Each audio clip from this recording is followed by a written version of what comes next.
Welcome to my channel. Subscribe, listen, and enjoy my stories every day. Lisa and I had been married for 12 years, and by most accounts, we had what people would call an ideal life. We lived in a picturesque suburban home, complete with a picket fence, and we were raising two wonderful kids, Ethan, 10, and Chloe, 7. Our careers were thriving, too.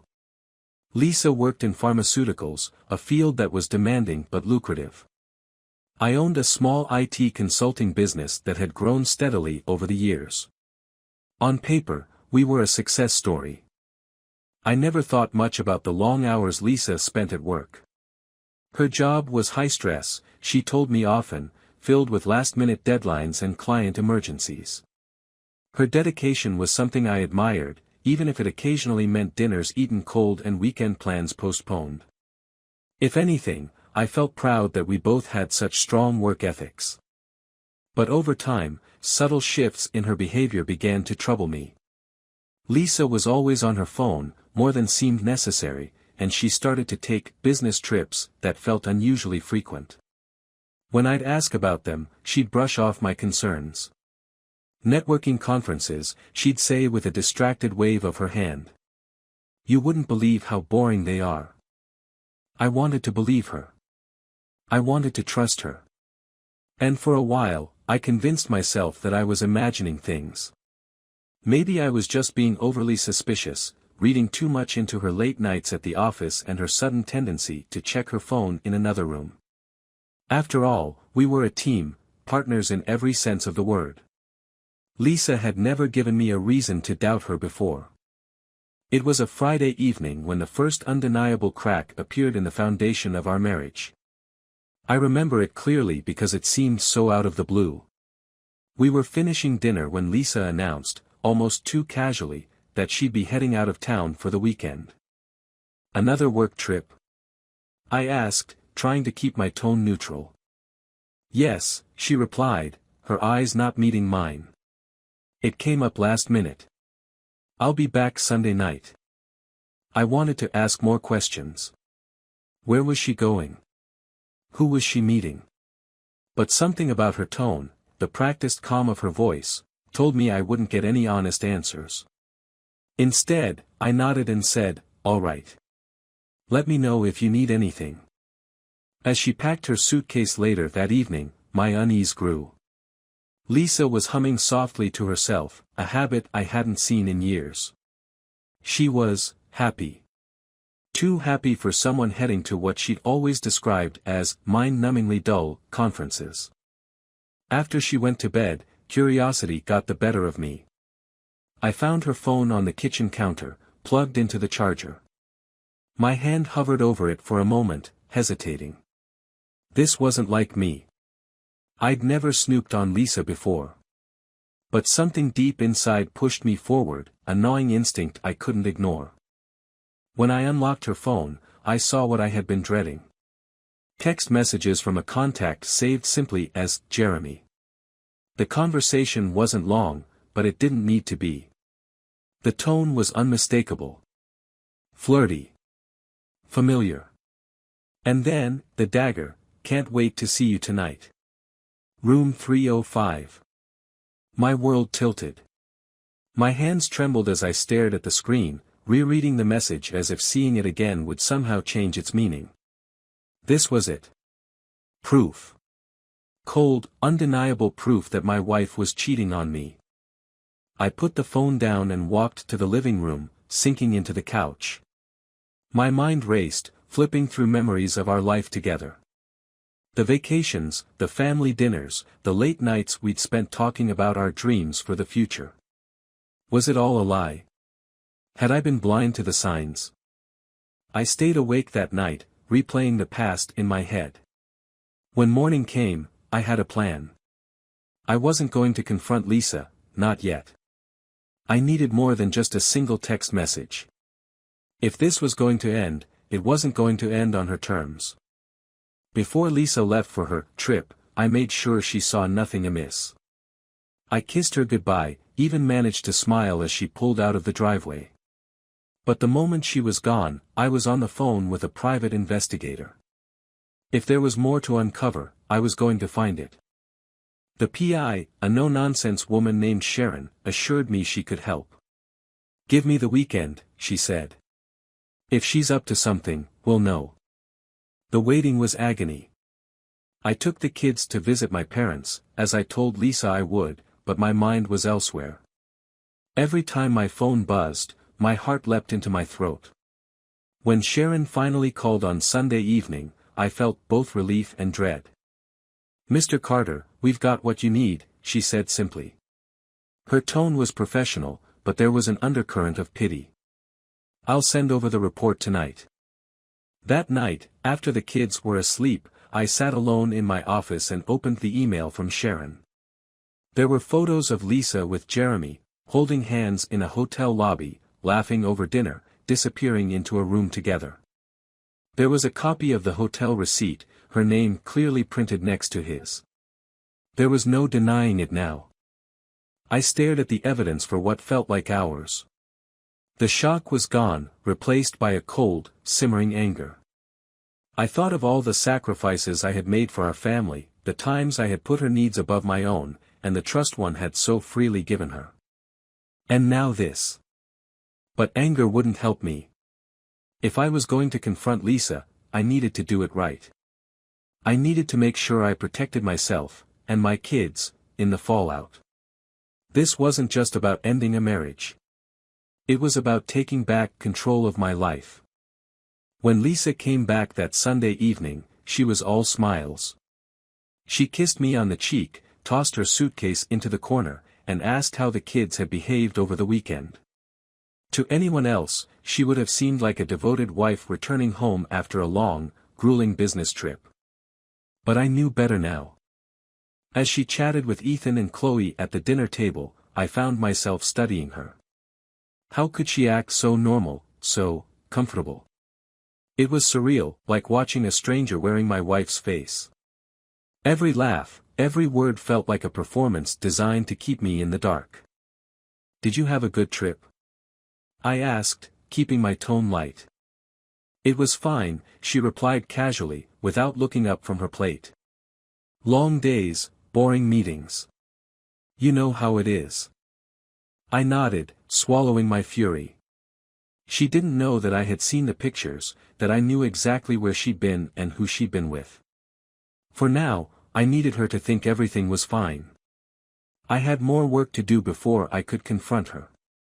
The following week, I threw myself into preparation. I spent hours reviewing the documents Sharon had sent me, organizing them into a folder on my laptop.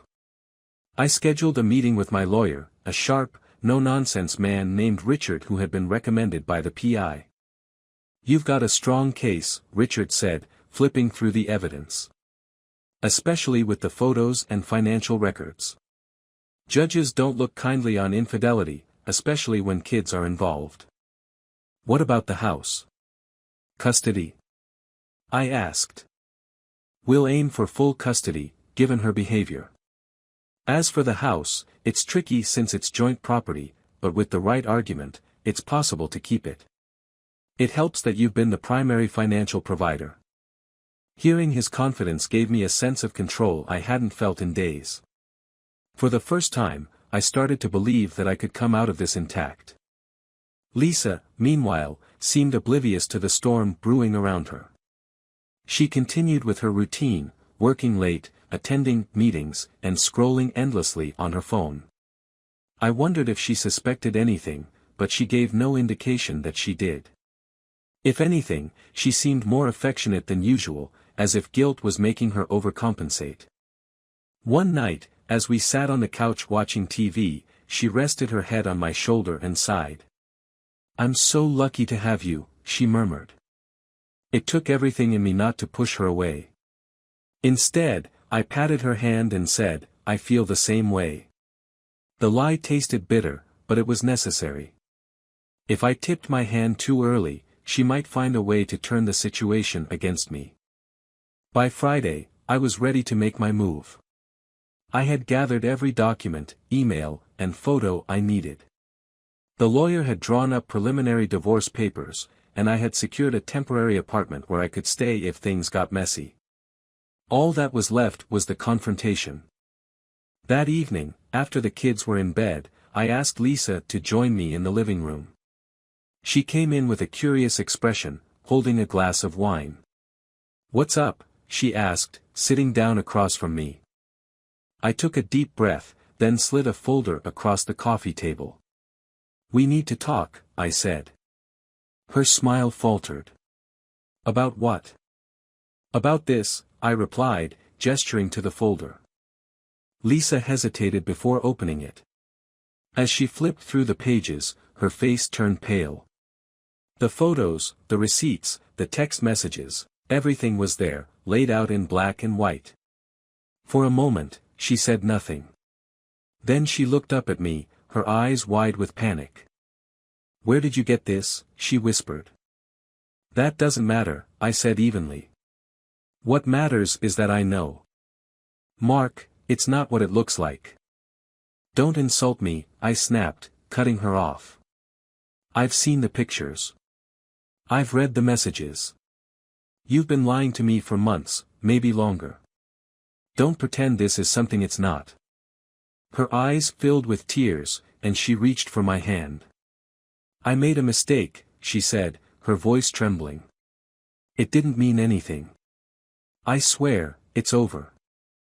I pulled my hand away. "Don't lie to me, Lisa. You were with him last weekend. You're probably still talking to him right now." She shook her head frantically. "No, I'm not. I ended it, I swear. I love you, Mark. I love our family. Please, just give me a chance to make this right." For a brief moment, I almost believed her. But then I remembered the way she had laughed with Jeremy in those photos, the way she had lied to my face for months. Whatever love we'd had, she had buried it under a mountain of betrayal. "I've already spoken to a lawyer," I said coldly.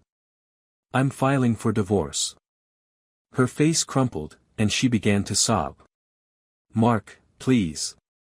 Don't do this. I'll do anything. I'll go to therapy, I'll quit my job, whatever it takes." "You should have thought about that before," I said, standing up. "You don't get to destroy our marriage and then beg for forgiveness when you get caught."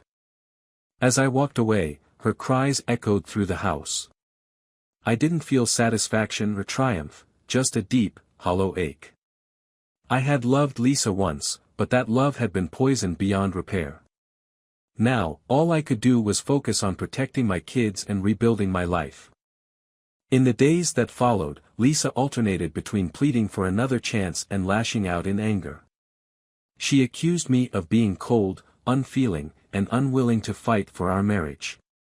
But I had already fought. For years, I had fought to keep our family strong, to ignore the warning signs, to trust her despite my doubts. Now, I was done fighting. The hardest part was explaining everything to Ethan and Chloe. They were too young to understand the details, but I told them that their mom and I would be living in separate homes for a while. Ethan, ever the protector, asked if it was his fault. Chloe just cried and clung to me, her small arms wrapped tightly around my neck. "It's not your fault," I assured them. "Your mom and I just need some time apart. But we both love you very much, and that will never change." As I held them close, I promised myself that I would do whatever it took to give them a stable, happy life. Lisa had broken my heart, but she wouldn't break me, or the family I had worked so hard to build. The days following my confrontation with Lisa were a whirlwind of raw emotions, tense conversations, and logistical chaos. Divorce, even when inevitable, is a messy process. While I had been meticulous in planning my next steps, the reality of dismantling a life together was far more difficult than I had anticipated. Lisa's pleas for forgiveness persisted. She left handwritten notes on my desk, slipped apology letters into my briefcase, and even emailed me long, rambling explanations in the middle of the night. Each message followed the same script: remorse for her actions, promises to do better, and desperate assurances that Jeremy had meant nothing to her. "I was lonely," she wrote in one email. "I felt like we had drifted apart. Jeremy was just a distraction. But you're the one I love, Mark. You've always been the one. I couldn't bring myself to respond. Her words felt hollow, like they were meant more to ease her guilt than to address the pain she had caused.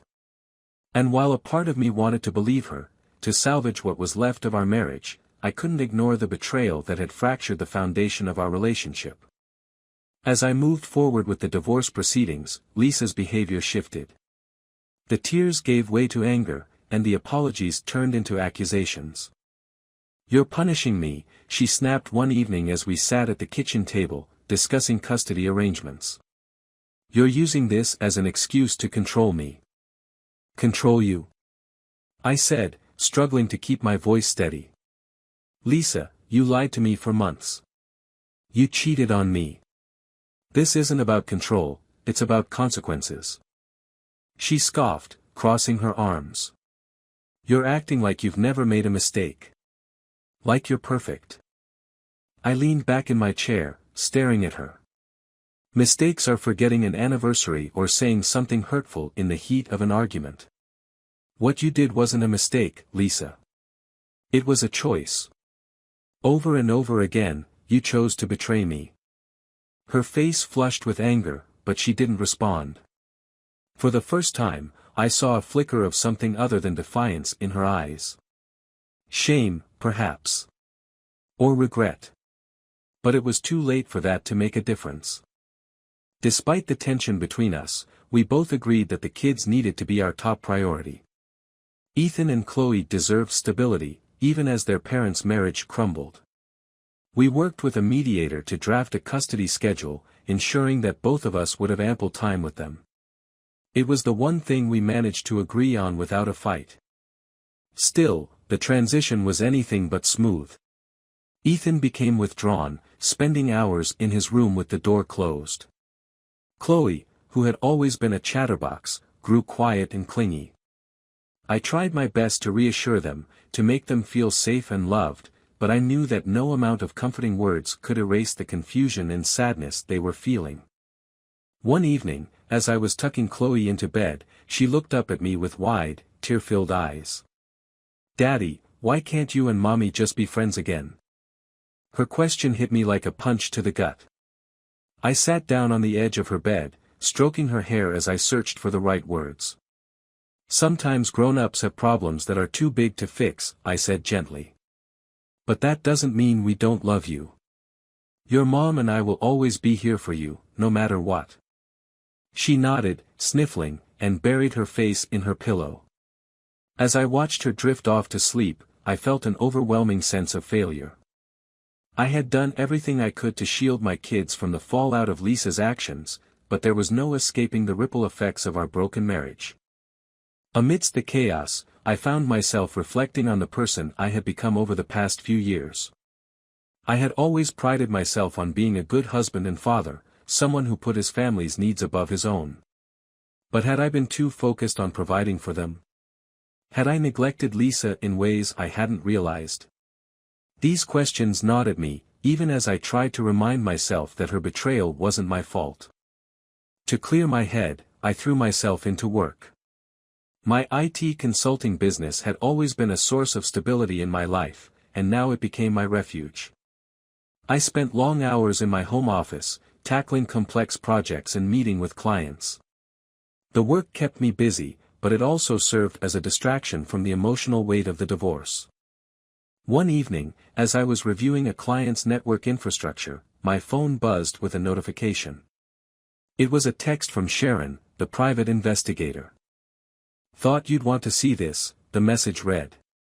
Attached was a photo of Lisa and Jeremy, sitting together at a coffee shop. Her hand was on his arm, and they were leaning in close, their faces lit with laughter. I stared at the photo for a long time, a bitter smile creeping onto my face. So much for her claims that it was over. She had insisted that she was done with him, that she wanted to rebuild our marriage. But here she was, back with the man who had helped destroy it. When Lisa came to pick up the kids the next day, I showed her the photo. "Is this what you meant by, it's over?" I asked, holding up my phone. Her eyes widened, and for a moment, she looked genuinely panicked. "Mark, Save it," I said, cutting her off. "I don't want to hear your excuses anymore. Just stop lying. If you want to be with him, fine. But don't pretend you're trying to fix anything." She opened her mouth to respond, but I didn't stick around to hear what she had to say. Instead, I walked upstairs, leaving her to explain herself to the kids. That night, as I sat alone in the quiet house, I felt a strange sense of clarity. Lisa had made her choice, and now I had to make mine. I couldn't keep dwelling on the past, on the life we had built and lost. It was time to focus on the future, on rebuilding my life and creating a new sense of normalcy for myself and my children. The road ahead wouldn't be easy, but for the first time in weeks, I felt like I was ready to take the first step. The finalization of the divorce came more quickly than I anticipated. Once Lisa's lies were fully exposed, her attempts to delay or negotiate fizzled out. The custody agreement gave me primary care of Ethan and Chloe, and the house remained mine. Lisa moved into a small apartment across town, close enough to see the kids regularly but far enough that our lives no longer intersected except when absolutely necessary. On paper, I had won. The court had sided with me, my finances were stable, and I was free of a marriage that had become toxic. But victories like these rarely feel triumphant. Life began to settle into a new routine. I focused on the kids, ensuring they had a sense of stability amidst the upheaval. Ethan began opening up more, slowly emerging from the shell he'd built around himself. Chloe, always the optimist, seemed to adjust faster, though I could see the cracks beneath her smiles. Despite everything, we were making progress. Or so I thought. It was a Tuesday evening when I got the call. I was in my office, finishing up a proposal for a major client, when my phone buzzed. The screen showed Lisa's name. We hadn't spoken directly in weeks, most of our communication was through text or a co-parenting app. My first instinct was to ignore it, but something made me answer. "Mark," she said, her voice trembling. It's Chloe. You need to come to the hospital." The words hit me like a freight train. "What happened?" I demanded, already grabbing my keys. "She collapsed at my place," Lisa said, her voice breaking. "She was fine, and then she couldn't breathe. I called 911. We're at St. Mary's." I barely remember the drive to the hospital. My mind raced with possibilities, none of them good. By the time I arrived, Lisa was in the waiting room, her face pale and streaked with tears. "They're running tests," she said as I approached. "They think it might be her heart." Her heart. Chloe had always been healthy. Sure, she had the occasional cold or fever, but nothing serious. The idea that something could be wrong with her heart was incomprehensible. Hours passed in a blur. We sat together in the sterile waiting room, saying little. The animosity that had defined our relationship for the past year was gone, replaced by a shared fear that left no room for blame or bitterness. Finally, a doctor came to speak with us. His expression was grave, and I knew the news wasn't good before he even opened his mouth. "Mr. and Mrs. Carter, your daughter has a condition called myocarditis. It's an inflammation of the heart muscle, likely caused by a viral infection. Unfortunately, it's progressed to a point where her heart is struggling to function properly. Can you fix it?" Lisa asked, her voice trembling. "Can she get better?" The doctor hesitated, and my stomach sank. "We're doing everything we can," he said carefully. "She's stable for now, but the next 24 hours are critical." Lisa broke down, sobbing into her hands. I stood frozen, the weight of his words pressing down on me like a physical force. Chloe, my bright, cheerful little girl, was fighting for her life, and there was nothing I could do to save her. They let us see her a few hours later. She was hooked up to machines, her small body dwarfed by the hospital bed. Her face was pale, her breathing shallow, but she managed a weak smile when she saw us. "Hi, Daddy," she whispered. I sat beside her, taking her hand in mine. "Hey, sweetheart," I said, forcing a smile. "How are you feeling?" "Sleepy," she murmured. "But the doctors are nice." Tears blurred my vision, but I blinked them away. "You're going to be okay, Chloe. The doctors are going to take care of you." She nodded, her eyes already drifting closed. I stayed by her side until she fell asleep, holding her hand and praying silently to whatever higher power might be listening. The hours stretched into an eternity. Lisa and I took turns sitting with Chloe, neither of us willing to leave her alone for long. At one point, Lisa looked at me with tear-filled eyes and said, "I'm so sorry, Mark. For everything." I didn't know how to respond. Part of me wanted to say it was too late for apologies, that her regret couldn't erase the pain she had caused. But another part of me, the part that was terrified of losing our daughter, felt an odd sense of clarity. What was the point of holding on to anger when life was so fragile? "I know," I said quietly. "Let's just focus on Chloe right now." She nodded, and for the first time in months, we were on the same page. The next morning, Chloe took a turn for the worse. Her heart began to fail, and the doctors rushed to stabilize her. Lisa and I were ushered out of the room, left to pace the hallway in silence. Every passing minute felt like a lifetime. When the doctor finally emerged, his expression said it all. "I'm so sorry," he said. "We did everything we could." Lisa collapsed into a chair, her sobs echoing through the hallway. I stood frozen, the world around me fading into a blur. Chloe was gone. My little girl, my ray of sunshine, was gone. The days that followed were a haze of grief. Planning the funeral, comforting Ethan, trying to process the unthinkable, it was all too much.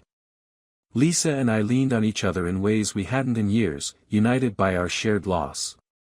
But even that connection couldn't fill the void Chloe had left behind. Months later, as I stood in the backyard watching Ethan play with a soccer ball, I thought about everything that had led to this moment. The betrayal, the divorce, the heartbreak, it all seemed so trivial now. I had lost so much more than a marriage. I had lost a piece of my soul. Life goes on, people say. And it does, in its own relentless way. But some wounds never fully heal. Some losses leave scars that time cannot erase. And as I watched my son kick the ball into the net, I whispered a silent promise to Chloe, "I will carry you with me, always."